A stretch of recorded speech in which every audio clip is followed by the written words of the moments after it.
തുടങ്ങിയിട്ടുണ്ട്. ഞാൻ വളരെ കുറച്ച് എണ്ണയാണ് യൂസ് ചെയ്യുന്നത് കേട്ടോ. അപ്പോൾ ഇതിലേക്ക് കടുക് പൊട്ടിയിട്ടുണ്ട്. അപ്പോൾ അതിലേക്ക് രസത്തിന് നമുക്ക് ഇഞ്ചി, പച്ചമുളക്, വെളുത്തുള്ളി, ഉള്ളി, അപ്പോൾ ഇത് അരച്ചത് ഇതിലോട്ട് ചതച്ചതാണ്. അതിനൊന്ന് ഇതിലോട്ട് ആഡ് ചെയ്ത് കൊടുക്കാം. ഇഞ്ചി, പച്ചമുളക്, കൊച്ചുള്ളി, വെളുത്തുള്ളി ഈ പേസ്റ്റാക്കിയത് ഇതിനെ ഒന്ന് മൂപ്പിച്ചെടുക്കും. ഒരു പച്ചപ്പ് പോട്ടെ.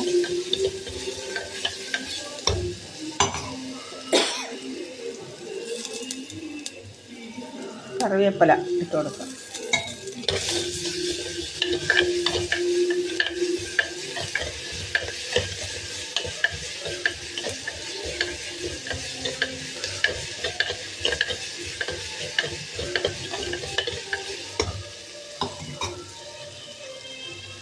ഇത് മൂത്ത് വരുമ്പോഴേക്ക്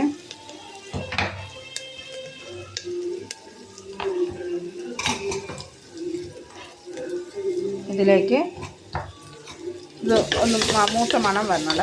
നല്ലൊരു മണം ഇതിൽ കിട്ടുന്നുണ്ട്.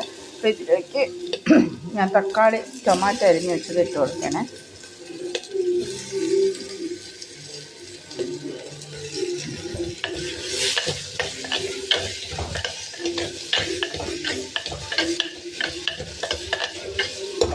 ടൊമാറ്റോ ഇട്ട് കൊടുത്തിട്ടുണ്ട്.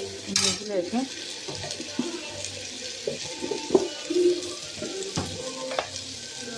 രസത്തിന് ആവശ്യമായിട്ട് ശകലം മഞ്ഞൾപ്പൊടി ആഡ് ചെയ്ത് കൊടുത്ത്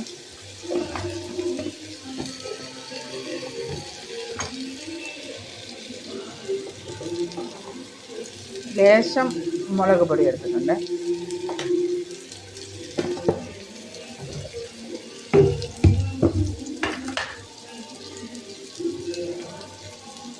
ഞാൻ മല്ലിയില യൂസ് ചെയ്യുന്നതുകൊണ്ട് ഒരു ശകലം മല്ലിപ്പൊടി ഇട്ടിട്ടുണ്ട്.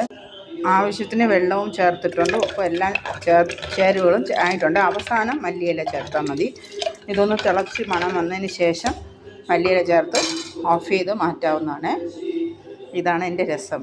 ഇന്ന് ഞാൻ സാധാരണ എരിവില്ലാതെയാണ് രസം വയ്ക്കാറ്. പിന്നെ ഇന്ന് വേറെ മീൻചാറൊന്നും ഇല്ലാത്തതുകൊണ്ട് രസം ഇങ്ങനെയാക്കി ആയിട്ടുണ്ട്.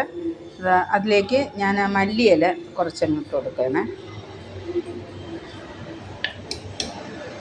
ഓക്കെ, അങ്ങനെ എൻ്റെ രസം റെഡിയായി. നല്ല മണം വരുന്നുണ്ട്. ഇനി